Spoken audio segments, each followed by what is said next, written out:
We have Steve Rich, professor from University of Virginia. Hand it off. So I'll need someone to do this, and here he is. So, Jerry said, oh, you can't follow Ann. Well, I can't follow Fossen either. So the thing I notice is, I don't know if it's age. I wouldn't say that because Jerry's older than me, and he had many more slides and got through them all very quickly. But I don't know how you get all the sort of moving parts and all these networks and things. You must have great ability to get other people to do this for you. So what I thought I would do, when I was asked to present, Jerry had already taken Mesa. So, okay, what do I do? Okay, well, I'll talk about TopMed, because for good or bad, I'm heavily involved in TopMed.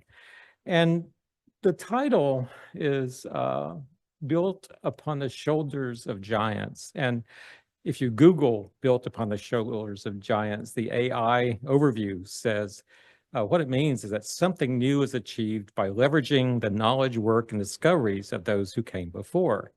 And so what I'm going to do is spend a lot of time, and Bruce didn't say that first, just make certain. It's most commonly attributed to Sir Isaac Newton, who wrote a letter to Robert Hooke. If I'd seen further, it is by standing on the shoulders of giants. So Bruce probably knew that, given that he was an English major, and I wasn't. So what I thought I'd do is talk a little bit about this. I have something, everyone should have a disclosure slide. So sadly, I have nothing of significance to disclose for this. I do have some other stuff that I'm doing. And I'm not going to discuss any off-label use of drugs or psychedelics or anything else. So I think that's important. I want to talk a little bit about the shoulders of giants, and that is the CHARGE Consortium in my view. And you can see this was taken in Baltimore in 2018. And there in the center is the man of the hour. As you might guess, there's Jerry, and over here holding a glass of wine is me. And I happen to be the only one holding a glass of wine for some reason. I'm not exactly certain why, but there's also all the people that you have heard about here, as well as others who have been really critical in terms of the CHARGE Consortium and development. And actually, I had to show my CHARGE Leadership Award, my Tiger, which is another part of this whole process of building collaborations and integrating people with different areas of expertise to do something. CHARGE was and is successful by multiple metrics. Part of the restrictions of sharing was that, in the old days at least, and to some extent now, all the consent forms were based upon use of data for the study and not to be shared across studies. And the power of meta-analysis came out as essentially a way of getting around that, because you could share summary statistics without having to share individual level data. And the critical thing, I think, that came out of what the analytic group came up with was that it really was important to establish a standardized analytic plan to be able to share those results. And I think that's where, CHARGE Consortium really made progress. The other was that it was made by early career investigators and trainees. While I was busy writing grants and correcting Bruce's English on the grants that he was writing, and then trying to do other things. It was the more early career people who were driving the work. We also had this issue with the huge issues trying to share things. It was the 17 studies having to get pairwise agreements for transfer agreements, and so it's 17. I guess combination of 17 things taken two at a time, whatever that is. And then how to make results searchable and available. You can publish a paper, but it probably doesn't get read by that many people. Obviously there's CHS has papers read by tens of thousands, but other studies not so much. And so how can you make it easily searchable and available at all levels? And then establishing a community that works together. I think the community aspect is one of the things that is most important. And so we hosted a Charge Consortium meeting in Charlottesville in 2016. And I think the meetings themselves were a significant part of building this group of investigators who tend to work together, also meet each other, have drinks, have opportunities to talk about science. As Rob Gersten knows, the password Wahoo Wah is the cheer for the Virginia Cavaliers. And the tiger coming out of Monticello with Thomas Jefferson looking over the shoulder. These don't seem like big things, but in fact, when you have these meetings at different places, you want to personalize it. And this whole process of personalization also gives you the opportunity of sort of highlighting each institution. So I think one of the key things that happens over time is that we can actually get a look at where people work that is different from your own place, and you begin to appreciate the actions of those colleagues. This is the other thing. We talk about people here who've been involved in Charge. Well, these are people who are active in Charge, and it is a community. And I think that's a critical part of this. This is a picture that was taken in 2022, I think. And again, you see some familiar faces, and where is he? Right there. Somewhat off to the left hand side, which and politically may make sense. I don't know. But there's a whole number of people, and you can see many young-looking people. Some of us not so young, but I typically say if you look old when you're young, you don't age very quickly. So that's an important factor. But there's a lot of early stage investigators and trainees who are really moving the field forward. And so, these are the people of Charge. It's not necessarily the leadership. I think one of the things that Bruce has done so well is get things started and get out of the way, and let the people who really can work, do their work with the least blocks and hurdles possible. So Charge is a bottom up consortium of the willing. I think that's a phrase that Bruce has used often in the past. And here's the sort of the purpose. There's a whole series of things on the website that I captured there, but the important thing is the working group model.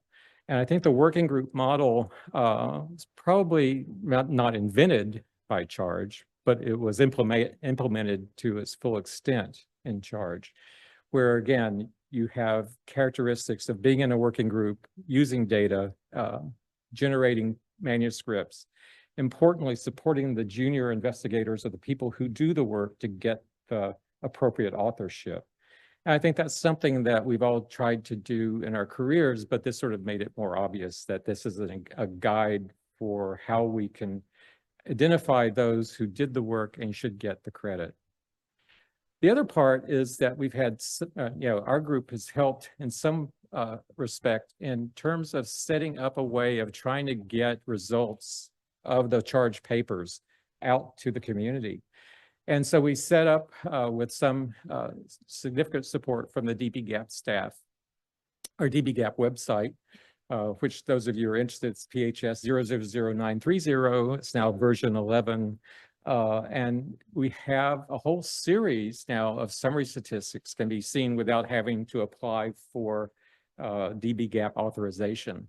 And so what you can do is you can see that the actual analysis groups are separated out in terms of their phenotypic domains, anthropometry, atherosclerosis, behavior, blood, so forth. So this is the first part you pull down to get to the next series.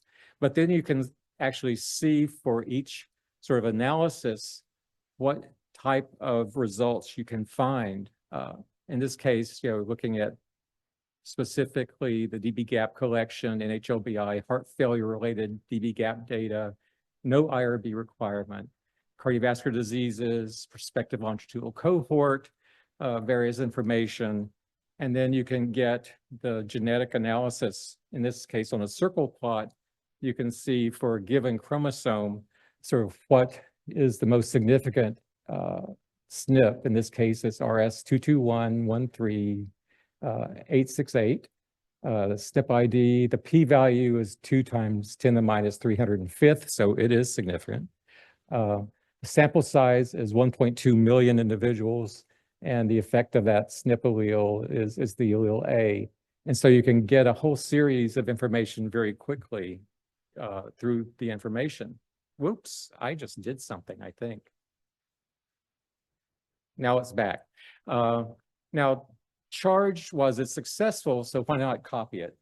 And so what happened is that in 2016, the contract for TopMed, Transomics for Precision Medicine program, was initiated. And at the time, there was this big push of doing precision medicine. And there was the All of Us program was in concept. There were a whole series of programs in concept. NHLBI said, oh, we don't want to do any of that. We'll do our own. Which is typical of some institutes. And so TopMed basically decided to start with a series of longitudinal cohort studies, basically, for whole genome sequencing. And then because they then realized, oh, we called it TopMed, so that means transomics. We better do something in addition to whole genome sequencing. And so they're going to be, so they decide then to do metabolomics, epigenomics, proteomics, transcriptomics, and so forth, and try to incorporate all the different types of phenotypes and exposure data. Also, as assembling environmental behavioral data, including diet and so forth. And so what did they do? They established working groups. And so these working groups, have an analysis working group, and Elisa Manning at the Broad Institute is leading. There's a whole series of anthropometry, adiposity working group, Carrie North and others, asthma working group, atherosclerosis, and so forth. And one of the things how it works is that there's the demand for large-scale whole genome sequencing by NHLBI investigators. So they set up specific laboratories defined by NHLBI to do the laboratory work and generate data. And so this was sort of how it started. And there was a workshop that was held in 2014. Gary Gibbons, the director at NHLBI, started the whole process in 2014. And then the goal was to build large-scale data resource with integrated clinical multiomics data supporting development of precision medicine in heart, lung, blood, and sleep disorders. Now, to sort of do additional work, there are these X01 applications, so that I wrote a X01 with Kent Taylor, and we got that funded with MESA to generate additional data. There are additional X01s that have continued to be generated. The X01s do go to a study section, and the study section reviews these X01s and decides who should get ability to send their samples to a TopMed lab for generating data. And the TopMed labs actually have to be evaluated before they are given permission to do the assays. There's the genomic data harmonization, which is through the Informatics Research Center at the University of Michigan. But actually, probably that's not the most important thing they've done at Michigan. They developed a Bravo server to be able to see what all the SNPs are doing, but they also generated the imputation server. So you can send your genotype data up to the imputation server. It will impute all the non-genotype SNPs for you. You then get it back, and it basically is data for free, except for the personnel time it takes to go up and back. But in addition, the NHLBI set up their own web-based system, the Biodata Catalyst, which I personally have some concern about because it always seems to promise a lot but delivers little. Hopefully no one from NHLBI is here to hear that. But it's one of the things that is, again, an investment. I did ask the NHLBI staff, how much has NHLBI put into top med in terms of resources? You know, thinking, okay, well, you know, charge infrastructure grant has been reasonably cost effective, I would say, over the years, and generating all these new discoveries. And, you know, typically you were restricted to under $500,000 a year. And it was, how long has it gone forward? So if you do 500,000 by 13, that's 6.5 million, I think. I was a math major, so I've never been able to do arithmetic in my head. So yeah, well, he's busy figuring. Yeah, you know, University of Washington doesn't have to worry about going to 15%. They're probably close already. So the 6.5 million to 10 million is what CHARGE is sort of used for their infrastructure grant. Currently, the estimate is between $300 and $500 million for top med. Now, granted, you're generating a lot of new data as opposed to utilizing existing data, but that's a lot of money, not pocket change. So obviously, 2,500 grant applications from 23 NIH institutes have been requesting data from top med at this point.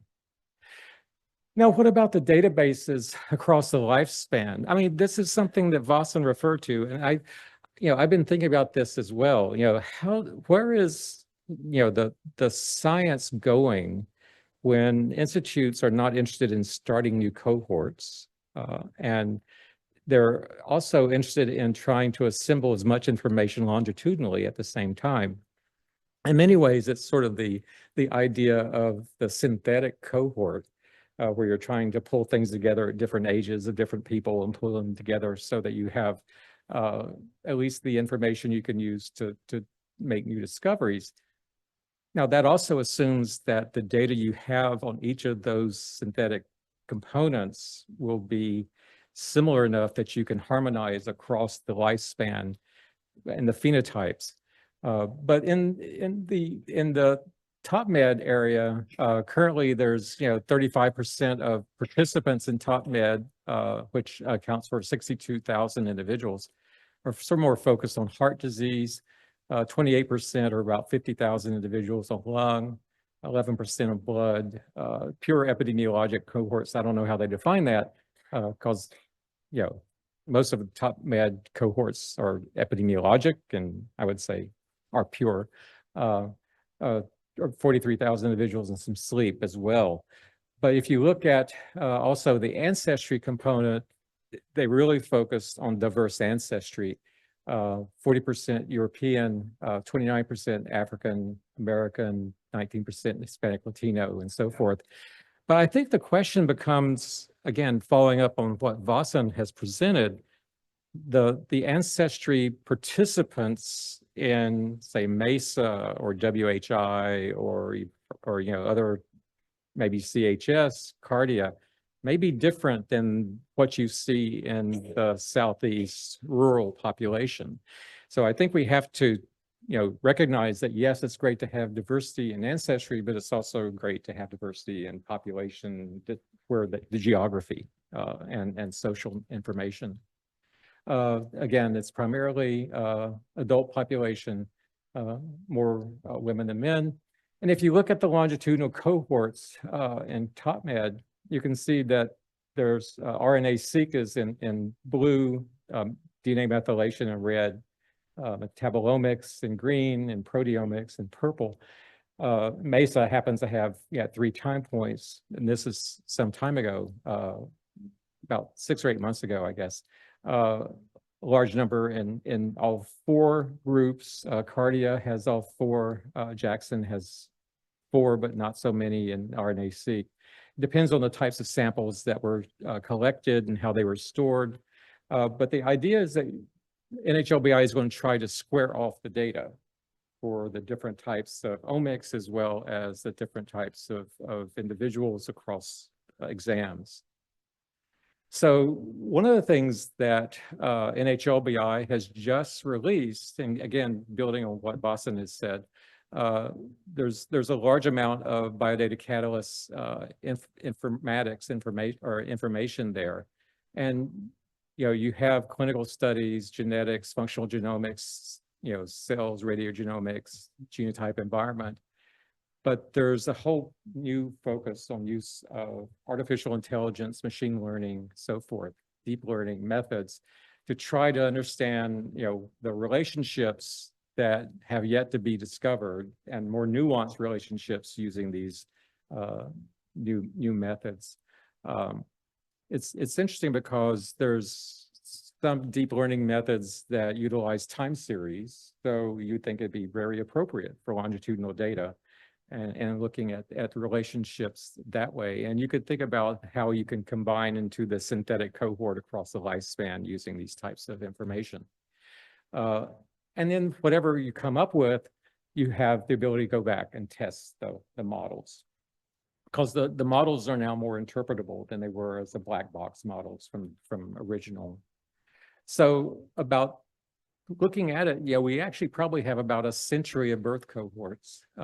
And so you start with Framingham, individuals who are, that are actually more than that now with the different Framingham offspring study and new generations. But you also have individuals born at different times and followed at different times. So you can start thinking how that could be implemented. And I think it's a worthwhile experiment.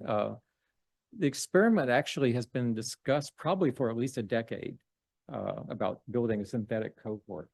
And I'm not certain anything's fundamentally been done to do that. And then maybe time is right to develop that.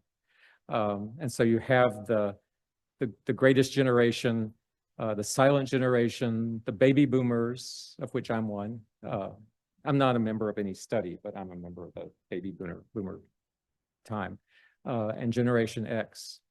And so over 3 decades of longitudinal types of omics data, and it's starting to be filled in. And so this is a great research opportunity, I think, for those investigators, especially those who are developing new methods of analysis and opportunities for combining artificial intelligence approaches to try to tease apart some of the relationships longitudinally.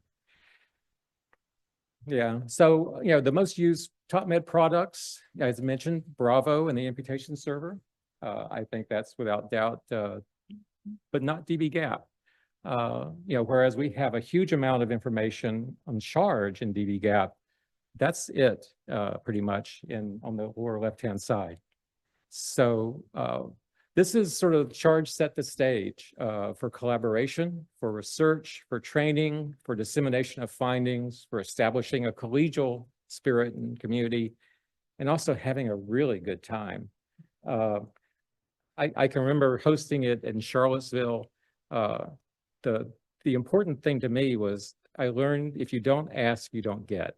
So I asked our senior associate dean for research to be a judge of the charge poster sessions, and can, rank the posters and be involved. And she said, oh, yes. And then a couple of weeks before the charge meeting, she said, oh, I've got to go to a meeting.